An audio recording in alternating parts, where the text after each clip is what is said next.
целата оваа можност обвинителите всушност сами да изберат главен обвинител на обвинителството за борба против организиран криминал и корупција, само кои камерите гледате? Вака, генерално имаме 5 изборни единици. Ова не е нешто ново за обвинителството во однос на гласањето, бидејќи веќе обвинителите се служат во непосредни избори во однос на избор на членови на Совет. Имајќи во предвид дека веќе ние ова 15 годишна традиција, за прв пат точно се бира за шеф на едно обвинителство, како ќе биде реакцијата, а не ќе правиме посрета, сега малце рано за оваа ситуација. Инаку денеска гласа во Скопското висше обвинителство 91 обвинител, вкупно 163. Значи најголемото е во избор на обвинители. До сега е процесот собрил одлично, така да ги видиме како се биде. Реков повторно како реакцијата во однос за прв пат можност да се бира еден шеф старешина во обвинителство, сигурно е по-сериозна во однос на легитимитетот кој што тој шеф ќе го има, бидејќи директно колегите го бират за основен јавен обвинител.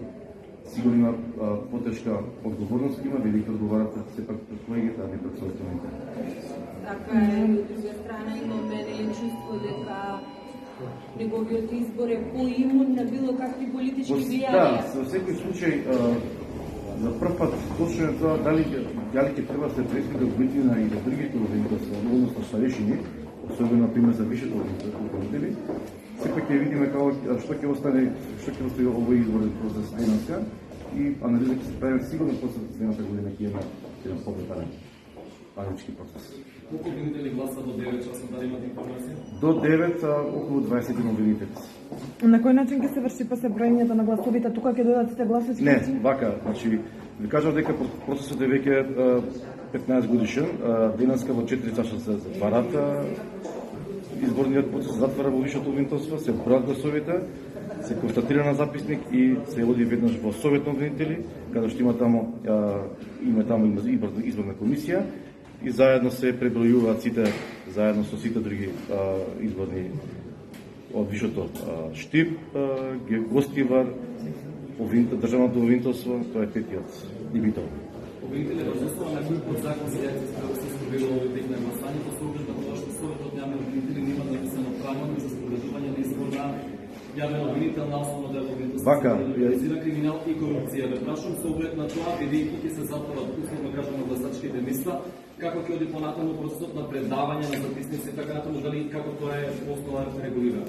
Законот за јавно обвинителство предвидува начин на кој што се спроведува овој процес и Законот за совет на обвинители. Има донесено и деловник во однос на овој процес, еден член е каде што се предвидува дека целиот начин на гласање е врз основа на веќе спроведените процеси, ви реков, за членови на совет на обвинители. Ништо не е повеќе или помалку од тоа. Истиот начин и на бројање на гласови, истиот начин и на давањето на официјалните резултати. Тоа е целиот изборен процес. Како ќе се прогласи едноличие за неважечко? Тоа мислам дека не е никаде регулирано. Точно не е, точно дека не е. Се знае кој избирачко личе може да биде важечко и неважечко. Но тоа вие велите, а немате правилник за основа кој што тоа е констатирано. За треба да имаме последен правилник да констатираме дека едно личе кој што е празно или прешкртано. Дека би требало да имате, да. Па, може би тоа година ќе биде. Добре. Не.